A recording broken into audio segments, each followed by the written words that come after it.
knew you were going to get the best punch out of the Brooklyn Nets in this game after they had that comeback in game 1. And you took their best punch and were able to punch back, and as the Raptors win Game 2 of Round 1, 104-99, and are now up 2-0 in the series, and it's exactly where you want to be if you're the Toronto Raptors. You're up, you're feeling good, you don't play a very good basketball game, but you find a way to win, and that right there is what champions do. They find ways to win no matter what, and I'm proud of these guys for that.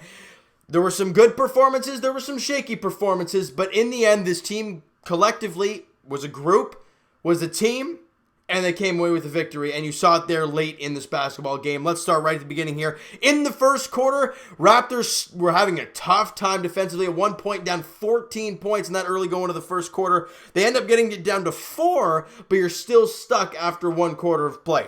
In the second, kind of back and forth. No team can really get anything going offensively. Raptors are +1 in the quarter. You're only down by 3 at halftime. You're one possession away. You got lots of basketball to play, but they have to turn the level up offensively and make your wide open shots. That's all there is to it. And in the third quarter, the Raptors don't really do that.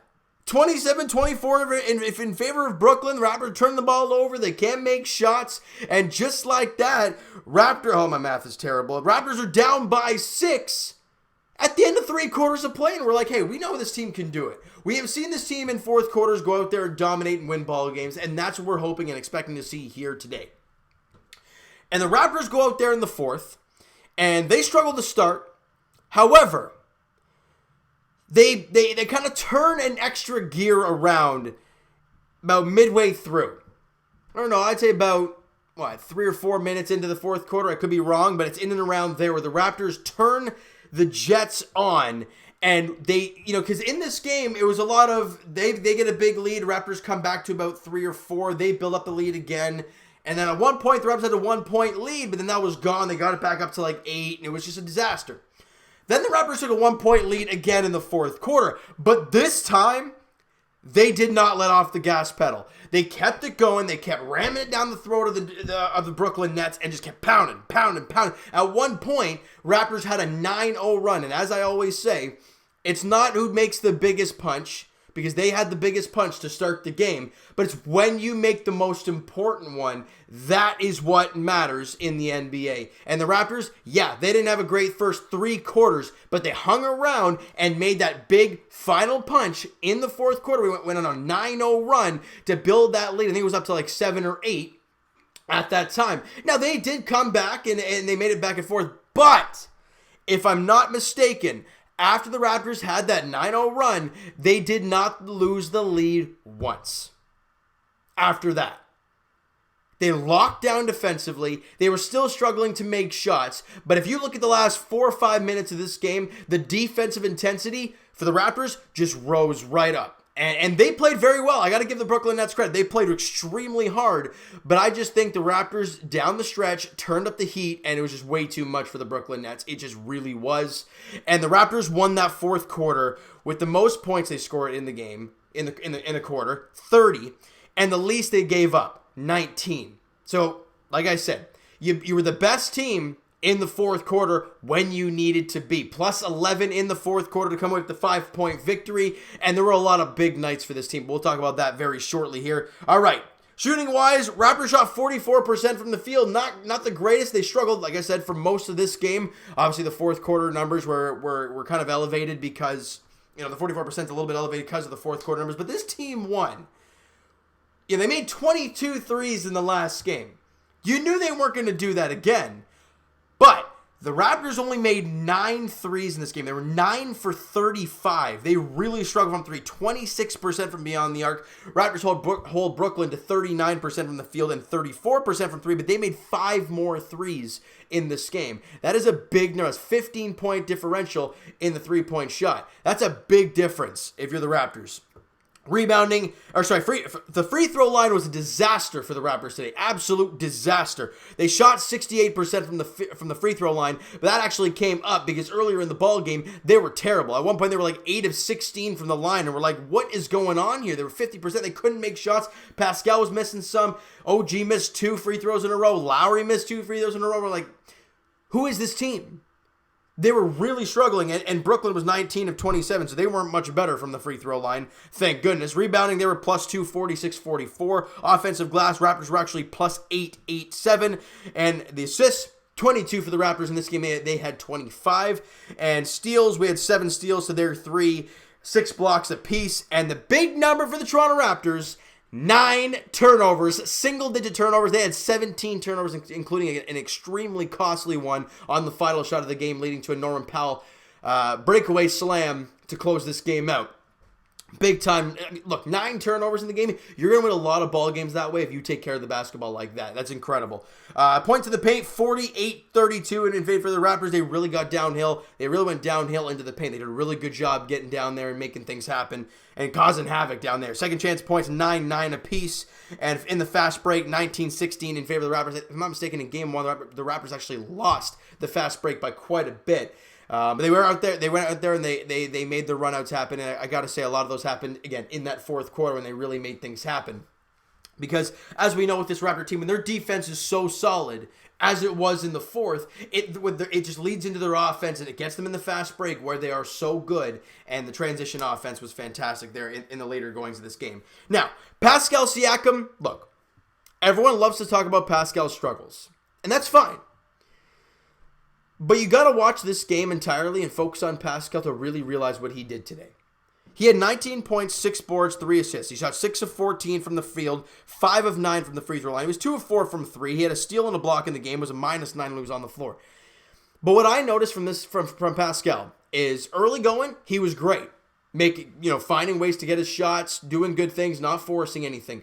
But then as the second half progressed, I think he felt too good that he was trying to force shots, and that just didn't work. And he really didn't get any offense going late in this ball game. However, I counted at least 2 big defensive plays late in this game that caused turnovers. One was they were going for an alley-oop to Jared Allen, and Siakam swatted it away, leading to an offensive possession. And whether they got anything or not on that offensive possession, it was a great defensive play by Pascal. He was great mano-a-mano today. I thought, look, I understand offensively. Look, since coming into the bubble, he's kind of been a little iffy. He still dropped 19. He still dropped 19, got a couple threes. I understand percentage-wise, 6 of 14 is not the greatest. It's under 50%, which we all love to see him above. But realistically, if he could play straight-up solid defense and give you pretty good offense, I'll take that any day of the week. And that's exactly what he did today. Yeah, would I have loved look, put it into perspective, if Pascal was let's say 8 of 9 from the free throw line, which is very serviceable for a guy like that, he would have dropped 22. Would we be looking at Pascal a little bit differently? Probably.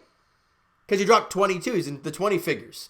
So, I don't really look at his numbers too much and say he had a bad game. He still dropped 19 and knocked a couple threes, had 6 boards and 3 assists. I thought with the ball, I thought he made a lot more, a lot better decisions. He only had 1 turnover in the game today, and he played great defense. You look at those numbers, great for Pascal Siakam. OG Anunoby, guys, really struggled the ball shooting.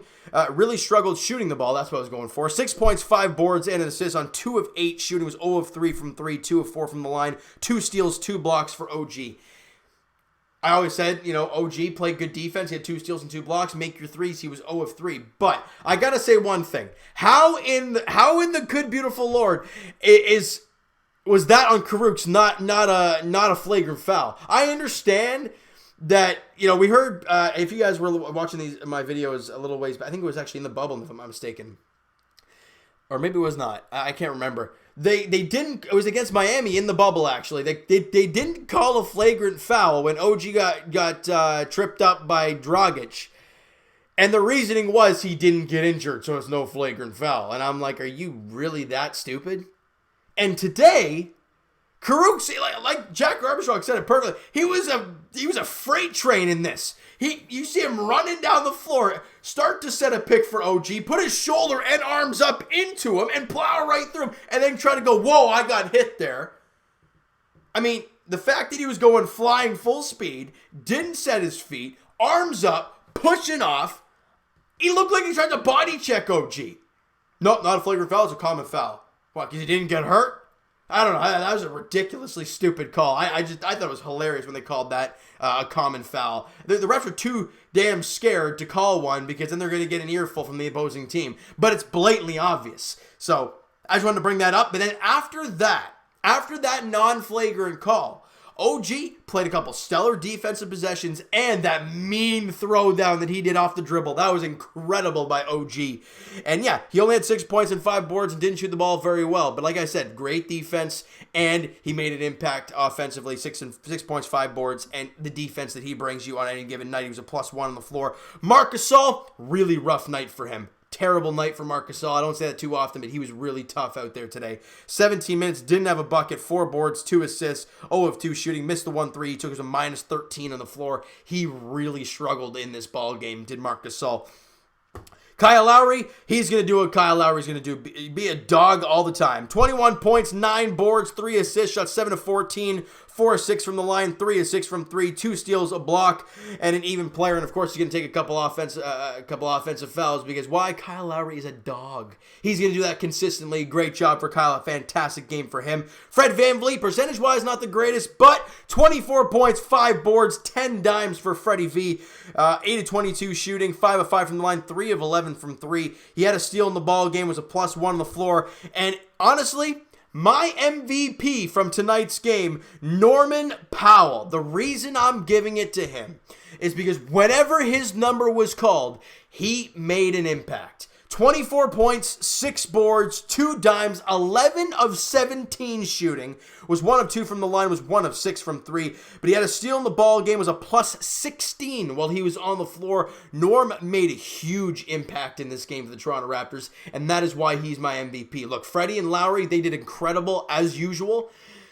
I mean, you could arguably give it to all 3 of them if you want, but I'm going to give it to Powell, kind of go off the board a little bit, but that's my guy, Norman Powell. What a job by him offensively. You know, the crazy thing was, it was in the paint that he really did his damage. He shot 11 of 17, 1 of 6 from 3. Interesting for Norman Powell, but he dropped 24, had the big bucket late in this game. Fantastic for Norm. Serge Ibaka offensively really struggled. 26 minutes, he had 8 points, 6 boards, and assists on 3 of 9 shooting. 2 of 2 from the line, was 0 of 4 from 3, had a steal in the ball game. But he was a +18 while he was on the floor, so they ran him out there consistently. And you did not see much else after that, though. Rondae Hollis-Jefferson played 6 minutes, didn't take a shot, and had 2 rebounds, was a +5. And Matt Thomas played 5 minutes, had 2 points, had the little floater that he had, and had a rebound, was 1 of 1, obviously, from the field, and was a +6 on the floor. And really shockingly, and this is the one time I will disagree with Nick Nurse. And hear me out. Terrence Davis has been nothing but good for this team. Well, I can't say that. He's had his shaky times. But the Raptors offensively today really struggled for quite a bit of this game. Terrence Davis coming into this ball game had played every single game for the Toronto Raptors this year, including all the playoff games, all the seeding games, everything. Until today. And it's not like everybody was flying on all cylinders. The offense was great. You know, you didn't really need Terrence Davis. They were struggling. So I'm really shocked when you're struggling like that. You got to try something. Now, obviously it worked. You won the ball game, and that's fine. I'm not going to complain too much. But I guess if you're looking at it like, well, you replace Fred or you replace Powell. Well, Powell was dealing today, so I guess you're not going to really, move him out of the way. And Freddie V, are you really going to take him off the floor for Terrence Davis? Probably not. But at time, Freddie V did play 43 minutes of work, guys. 43. There might have been some time in there for Terrence Davis. But anyways, you won the ball game. That's really all that matters. But I'm just a little shocked that Terrence Davis did not see any action whatsoever in this ball game. Because the last game, in game 1, he played only 12 minutes, but he had 11 points, 4 boards, shot 3 of 4, 3 of 3 from the line, 2 of 2 from 3. And he was great. He was fantastic. So it's not like he was terrible and you don't really want to throw him out there again in a tight game. He was great. Now, like I said, it's Nick Nurse. He's the coach, and he's a fantastic coach, so I'm not going to doubt anything he says. I'm just shocked. You won the ball game. That is all that matters. Game 3 of round 1 of the NBA playoffs between the Raptors and Nets goes on Friday afternoon, 1:30 tip-off. I am working that day, so that video will be uploaded later on that evening, guys. I apologize. It won't be directly after the game, but I'm just going to let you know right now that it will be uploaded later on that evening. Game 3 of the NBA Finals, like I said, NBA playoffs round 1, Raps and Nets. As Raptors look for a 3-0 series lead. And I think I can speak for every single Raptor fan when I say we want this series done and over with ASAP. Get this thing done and out of the way. One game at a time, though. And they did a job the last 2 games. You got a 2-0 series lead, exactly where you want to be. And the Raptors, like, you got to think about it this way, people. You only lost by 5 or won by 5 points against Brooklyn today, but you basically took their best punch, and the Raptors didn't play very well. How often is that going to happen? I would not say very often. I think today you probably face Brooklyn's biggest test. Now, their coach, he's shown a lot of things in this series. He's done a great job, but Nick Nurse is Nick Nurse. He's won a championship. He's going to win Coach of the Year. You know, there's no doubt this team should go out there in Game 3 and do a job. Now, that's the crazy thing about sports. You never know. Milwaukee lost Game 1 to Orlando. Does it mean anything? It absolutely doesn't. Because remember last year, guys, Raptors lost Game 1 to Orlando, and we won a championship. It really doesn't mean too much. But if you're the Raptors, you focus on the Raptors. That's all there is to it. You don't care about the Clippers. You don't care about the Lakers. You don't care about the Celtics, Sixers, Bucks, anybody. You don't care until you win the series, and then you focus on who you face next. You don't focus on anybody else. Don't you start looking around the league and saying, oh, I want to face these guys, I want to face these guys, and get way too ahead of yourself, you lose. And the Raptors got to do a job, and they have so far. They did a fantastic job today. Like I said, 5-point winners, 104-99, and now you look to Game 3, looking for a 3-0 series lead, a stranglehold on the series. All right, so you know what, guys? That is going to do it for this one. If you enjoyed the video and enjoyed this game there this afternoon, smack the like button to appreciate that. Hit the subscribe button if you guys have not already. Comment down below your thoughts on the game, your thoughts on the video. What'd you not like? What'd you like from this game? Who'd you like? Who'd you not like? Who's your MVP in today's game? Twitter is down below for myself. Follow up, send me a DM, do all that great stuff. Also, the Instagram link is down in the description below. All right, so follow up there if you've not done so already. And I will talk to you guys, Jays Edition, very shortly as they swept away the Baltimore Orioles. We'll talk about that very shortly. And as for the Blue Jays, as for the Raptors, we'll talk to you guys on Friday evening, 1:30 tip-off, though. Raps, Nets, Game 3 of Round 1 of the NBA playoffs. Raptors looking for a commanding 3-0 series lead over the Nets. Thank you so much for listening and watching. Hope you guys enjoyed the video. Talk to you guys then.